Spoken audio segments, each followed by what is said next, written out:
जय गुरुदेव, जय गायत्री माता। प्रज्ञा उपनिषद 4। इसमें गुरुदेव जी आगे लिखते हैं कि तीर्थ यात्रा और देवालय इस व्यवस्था के बीच उसी प्रकार का तालमेल है जैसा कि साधु और ब्राह्मणों को परस्पर पूरक माना गया है और एक ही सिक्के के दो पहलू कहा गया है। गांव गांव, मोहल्ले मोहल्ले, छोटे बड़े देवालयों की आवश्यकता इसलिए समझी गई कि अपने अपने क्षेत्र में जन जागरण के केंद्र बनाकर रहें। यह स्थानीय देवालयों की बात हुई। इससे बढ़कर दूसरा प्रयास है तीर्थों का। उन्हें भावना क्षेत्र के शोध संस्थान, निवारक अस्पताल, संवर्धन, सैनिटोरियम, विभिन्न फैकल्टियों से सुसंपन्न महाविद्यालयों, विश्वविद्यालयों के समतुल्य समझा जा सकता है। बच्चों के गुरुकुल, गृहस्थों के समाधान, सत्र एवं अधेड़ों के आरण्यक बनकर वे रहते थे। तत्वदर्शी ऋषि प्रकृति सानिध्य में जलाशयों की सुविधा वाले ऐतिहासिक प्रेरणाओं से जुड़े हुए स्थान इस निमित्त चुनते थे जिनमें दूर दूर से लोग पहुंचते रहें। घर से दूर रहकर उपयुक्त मन स्थिति एवं प्रेरणाप्रद इस परिस्थिति का लाभ उठाते हुए व्यक्ति यों का समग्र परिष्कार कर सके। कात्यायन जी बोले कि हे विद्वजनों, सामान्य जनों को भी तीर्थ यात्रा का पुण्य फल प्रत्यक्ष मिलता है, इसमें संदेह नहीं। पद यात्रा से स्वास्थ्य सुधरता है, अनुभव बढ़ता है, व्यवहारिक ज्ञान की वृद्धि होती है, परिचय और संपर्क बढ़ता है। इस प्रकार वे उन लाभों को प्राप्त करते हैं जो एक जगह पर बैठे रहने से ही मिल नहीं सकते। प्राचीन काल में धर्म प्रचार के उद्देश्य से मंडल बनते थे।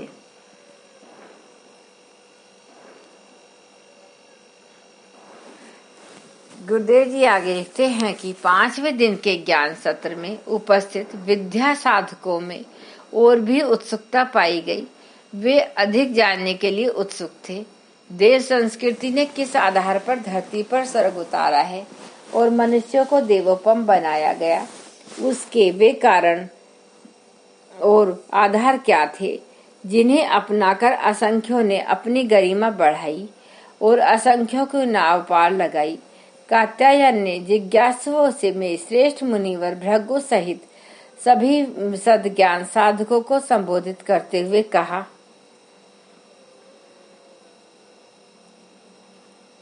कात्यायन जी बोले, देव संस्कृति में अमृत का पान कराया जाता है। हर आस्थावान को समझाया जाता है कि वह अमृत पर विश्वास करे, अनंत जीवन जीने की तैयारी करे, मृत्यु को विश्राम समझे।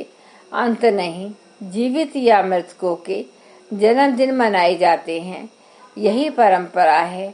मृत्यु दिन के अवसर पर भी पूर्वजों का अस्तित्व बने रहने की बात सोचकर उन्हें श्रद्धांजलि चढ़ाई जाती है। श्राद्ध तर्पण सभी के द्वारा किया जाता है। अंत किसी मृतक का भी नहीं माना जाता। समझा जाता है कि वे अशरीरी होते हुए भी शरीरधारियों की तरह सत्ता बनाए हुए हैं और जीवन के असंख्य प्रकारों में से एक विशेष स्तर का उपक्रम बनाए हुए हैं। शरीरधारी और अशरीरी जीवन का स्तर एक सा ही माना गया है, जैसा वस्त्र पहनने और न पहनने के बीच होता है। अमरता का आभास विश्वास इसलिए कराया जाता है कि मृत्यु के साथ अंत मानने पर पनपने वाली निराशा और नास्तिकता किसी के सिर पर न चढ़े। देव संस्कृति ही यह एक अद्भुत विशेषता है कि यहाँ व्यक्ति को सतत आत्मा के अविनाशी होने का बोध कराया जाता है। यह आस्तिकतावादी दर्शन का केंद्र बिंदु है। यदि वर्तमान जीवन व काया रूपी चोले को भी सब कुछ मान लिया गया होता तो जीवन के प्रति दृष्टि भोग प्रधान होगी। व्यक्ति दूसरों को कष्ट देकर भी स्वयं सब कुछ पाने एवं जितना संभव हो सुख उपयोग हेतु बटोरने का प्रयास करेगा। इसलिए व्यक्ति को हर दिन नया जन्म, हर रात नई मौत के रूप में नित्य अपने जीवन उद्देश्य के प्रति सोचने को बाध्य किया जाता है। मृत्यु से जीवन का अंत नहीं होता, यह विश्वास व्यक्ति को इसलिए दिलाना जरूरी है कि आशावादी दृष्टिकोण बना रहे। वह व्यक्ति स्वयं को वर्तमान स्थिति से श्रेष्ठ में जा पहुंचे, आत्मिक प्रगति के पुरुषार्थ हेतु सक्रिय रहे। जैसे मनुष्य पुराने वस्त्र को त्याग करके नए वस्त्र धारण करता है, इससे वस्त्र बदलता है, मनुष्य नहीं बदलता। इसी प्रकार देहधारी आत्मा पुराने शरीर को छोड़कर दूसरा नया शरीर धारण करती है। इसी प्रकार भगवान श्री कृष्ण आगे कहते हैं, आत्मा अछेद है और अधाय है, अकेलेद है और अशोष्य है, तथा यह आत्मा निसंदेह नित्य सर्वव्यापक अचल स्थिर रहने वाला और सनातन है।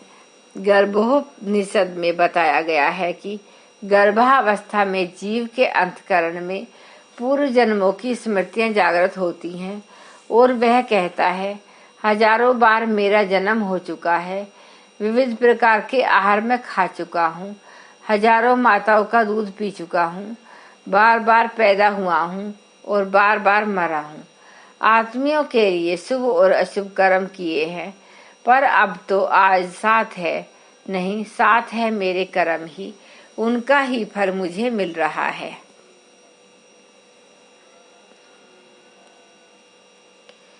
यह विश्वास बना रहे कि अनंत काल तक जीवित रहना है और कर्म फल श्रृंखला के साथ अविच्छिन्न संबंध जुड़ा रहना है। इसलिए न तो प्रगति पथ पर चलते रहने से मुख मोड़ा जाए और न कर्म फल की संभावना के प्रति अविश्वास किया जाए। यह दो मान्यताएं अंतःकरण में सुस्थिर रहे तो फिर उसकी प्रतिक्रिया बहुत ही सुखद और श्रेष्ठकर होती है। आज का कर्मफल आज न केवल मिलने के कारण लोग पाप कर्मों का दुखदायी फल मिलने की विधि व्यवस्था तक में संदेह करने लगते हैं। अनंत जीवन की मान्यता सुदृढ़ होने पर वैसा नहीं होता और हर बुरे भले कर्म का प्रतिफल अगले दिनों मिलने की बात पर विश्वास करते हैं। तत्काल दुख दंड न मिलने पर भय से विश्वास उन्हीं का डगमगाता है जो मरणोत्तर जीवन पर विश्वास नहीं करते। सृष्टा की सुनिश्चित विधि व्यवस्था में क्रिया की प्रतिक्रिया अनिवार्य है। पाप का दंड अनेकानेक दुखों के रूप में मिलना निश्चित है। यह तत्काल न सही मरणोत्तर जीवन में स्वर्ग नरक के रूप में मिलता है। जो किया है उसका फल मिलेगा ही। इस मान्यता के लिए मरण के उपरांत भी जीवन बना रहने की मान्यता आवश्यक है। देव संस्कृति के अनुयायी मरण काल तक आत्मिक प्रगति का प्रयास करते हैं। कर्मफल व्यवस्था पर अनास्था ही नास्तिकता का प्रतीक है। आस्तिकवादी तत्व दर्शन में विश्वास रखने वाला व्यक्ति क्रिया की प्रतिक्रिया में कर्म के प्रतिफल में भी विश्वास करता है। इस नाते उसकी हर क्रिया सृष्टा के विधान के अंतर्गत चलती व सुव्यवस्थित होती है। कर्मफल वस्तुतः एक ऐसी सच्चाई है जिसे इच्छा या अनिच्छा से स्वीकार करना ही होगा। भूतकाल के आधार पर वर्तमान बनता है एवं वर्तमान यदि वर्तमान जीवन व काया रूपी चोले को ही सब कुछ मान लिया गया होता तो जीवन के प्रति दृष्टि भोग प्रधान होगी। व्यक्ति दूसरों को कष्ट देकर भी स्वयं सब कुछ पाने व जितना संभव हो सुखोपयोग हेतु बटोरने का प्रयास करेगा। इसलिए व्यक्ति को हर दिन नया जन्म, हर रात नई मौत के रूप में नित्य अपने जीवन उद्देश्यों के प्रति सोचने को बाध्य किया जाता है। मृत्यु से जीवन का अंत नहीं होता। यह विश्वास व्यक्तियों को इसलिए दिलाना जरूरी है कि आशावादी दृष्टिकोण बना रहे।